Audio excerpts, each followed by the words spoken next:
Halo semua, selamat datang di podcast Turu yang dimana slogan kita itu merupakan dari Pranugas Mending Turu. Sangat bagus sekali.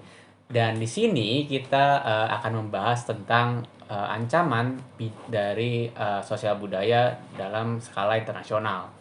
Nah, di sini kita terdapat tiga narasumber nih. Narasumbernya ganteng-ganteng loh. Ada Dava, ada Reza, dan ada Raffi. Nah, sebelum masuk ke pembahasan, gimana kalau kita perkenalan dulu nih? Nah, coba nih, absen dulu. Dari kakak Raffi deh, coba deh perkenalan dulu. Siapa namanya, umur berapa, atau punya pacar atau enggak? Silahkan di spill lah. Halo guys, perkenalkan nama gue Muhammad Sultan Rafi Fadila. Kalian bisa manggil gue Sultan ataupun Raffi. Umur gue baru aja nyentuh 17 tahun di bulan Februari kemarin. Terus kalau buat status gue masih single lah ya. Oh, jadi statusnya single ya. Aduh, kasihan banget nih. Jadi, ini bisa nih ya buat cewek-cewek yang lagi butuh kasih sayang, bisa dapat lowongan dari Kak Raffi ini. Bisa dicek ya Instagramnya di @sultanraffi. Nah, karena tadi perkenalan dari Kakak Raffi udah selesai nih, kita lanjut ke narasumber yang kedua, atau bisa dibilang dengan Kak Dava nih. Nah, Kak Dava, saya persilakan buat memperkenalkan diri ya, disilakan. Ya halo, nama gue Muhammad David Akbar atau seringkali juga dipanggil Dava atau David.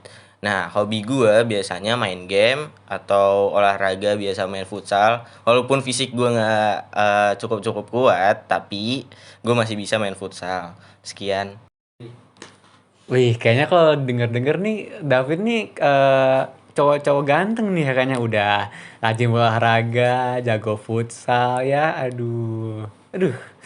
Nah, habis Kak David, kita lanjut nih ke narasumber terakhir kita. Nah, dipersilakan nih Kak Agung buat memperkenalkan dirinya.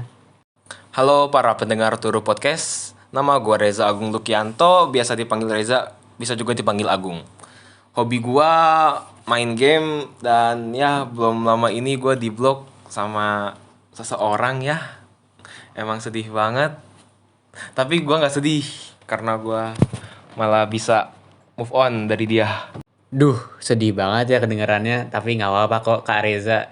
Semua itu memang ada naik turunnya seperti di roda kehidupan kan pasti kita ada di naik dan ada di turun. Nah, kan kalian udah kenal nih dengan ketiga narasumber tadi. Tapi kalian pastinya belum tentu kenal dong dengan yang ngomong dari tadi nih, yaitu moderatornya. Nah, di sini gue pengen perkenalan dulu nih. Pertama, nama gue itu Panji. Atau biasanya sih, ya nggak biasanya ya. Jarang yang bilang Panjoy. Itu cuma sebutan doang. Terus umur gue 17, udah punya KTP, udah punya SIM. Jadi udah legal. Terus hobi gue Hobi gue hobi gue turu, tidur. Ya dimana yang nama podcast kita ada hari ini.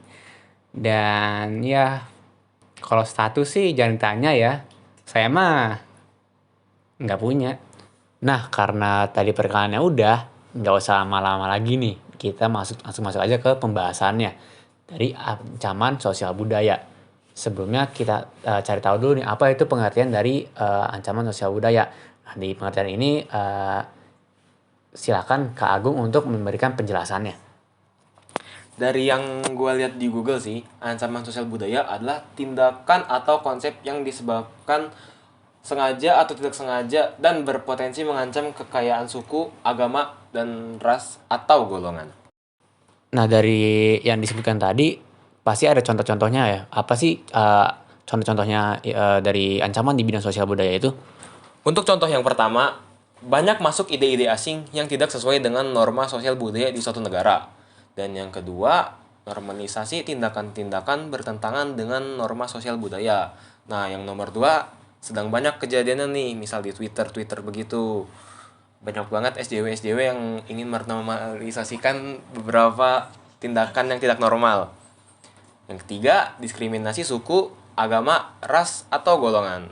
Yang ketiga juga banyak digunakan di Twitter atau TikTok seperti sebagai dark jokes dan candaan-candaan yang sudah melewati batas. Yang keempat, budaya intoleransi. Dan yang terakhir adalah menurunnya minat menggunakan produk dari dalam negeri. Wah banyak banget ya ancaman-ancaman dari di bidang sosial budaya ini sampai ada 5 poin yang disebutkan oleh Kak Reza tadi. Nah, dari banyak ancaman-ancaman tadi, pastinya kita perlu strategi untuk mengatasi ancaman-ancaman tersebut. Oke, berdasarkan hasil yang gue dapat dari Mbak Google sih ya, ada beberapa strategi untuk cara mengatasi ancaman di bidang sosial budaya.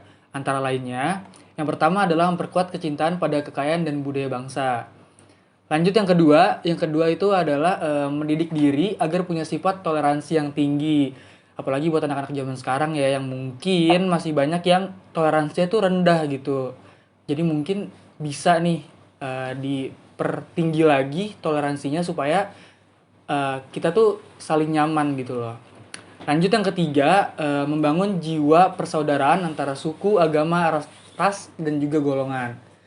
Ini juga bisa lebih dikuatkan lagi ya untuk warga-warga Indonesia, terutama generasi Z yang kadang gue juga sering ngeliat gitu ada ya ribut di komentar TikTok gitu kan. Lanjut di yang keempat itu menggunakan media sosial seperlunya. Apalagi mungkin buat anak-anak yang masih di bawah umur nih, perlu banget dibatasin buat main media sosialnya. Lanjut ke 5, ini meningkatkan kecintaan terhadap produk dalam negeri. Buat anak-anak zaman sekarang mungkin banyak ya yang belanja tuh pakai brand-brand luar. Mungkin bisa lebih di spend lagi duitnya buat produk-produk Indonesia gitu kan.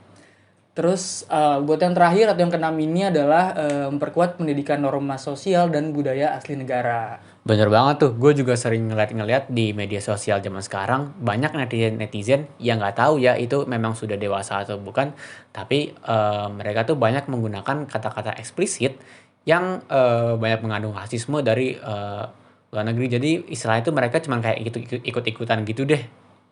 Nah, benar banget Panji, di dalam negeri ini persoalan kemiskinan, keterbelakangan, dan ketidakadilan, bahkan sosmed, jika dibiarkan masalah yang seperti ini bisa menjadi bom waktu yang akan menimbulkan persoalan yang lebih besar, seperti separatisme, terorisme, kekerasan, dan bencana akibat perbuatan manusia. Nah, sementara itu, ancaman berdimensi sosial budaya yang bersumber dari luar negeri, yaitu konsumisme, hedonisme, individualisme, dan westernisme ini menyebabkan memudarnya rasa solidaritas dan gotong royong serta lunturnya nilai-nilai keagamaan dalam kehidupan sehari-hari. Nah, agar tidak terjadi hal seperti itu, kita harus mengimbangi penguasaan ilmu pengetahuan dan teknologi dengan penguatan iman dan takwa, penguatan tentang budaya dan wawasan Nusantara melalui pendidikan formal, meningkatkan rasa nasionalisme dan menguatkan konsep Bhinneka Tunggal Ika. Oke, jadi hal-hal yang gue dapet dari ketiga narasumber tadi, jadinya kita itu sebagai manusia-manusia zaman sekarang, kita harus bisa berpikir dengan kritis, berpikir dengan bijak, dan selalu mengolah informasi-informasi yang datang ke kita. Nah, udah di akhir podcast nih, gue pengen terima kasih kepada narasumber kita. Ada Dapi, makasih Dapi, makasih Rapi, makasih Reja. Terima kasih moderator Makasih, sudah dan menjalani podcast kita kali ini. sama-sama. Nah, gue juga pengen makasih nih ke pendengar-pendengar dari podcast Turu. Nah, jangan lupa buat follow IG kita yang namanya turu.pd sorry ya. Jadi kalian nanti mungkin bisa ngelihat podcast-podcast kita lainnya di Instagram itu. So stay tune di sana. Thank you guys. Nah, jadi gitu. Jadi see you next time.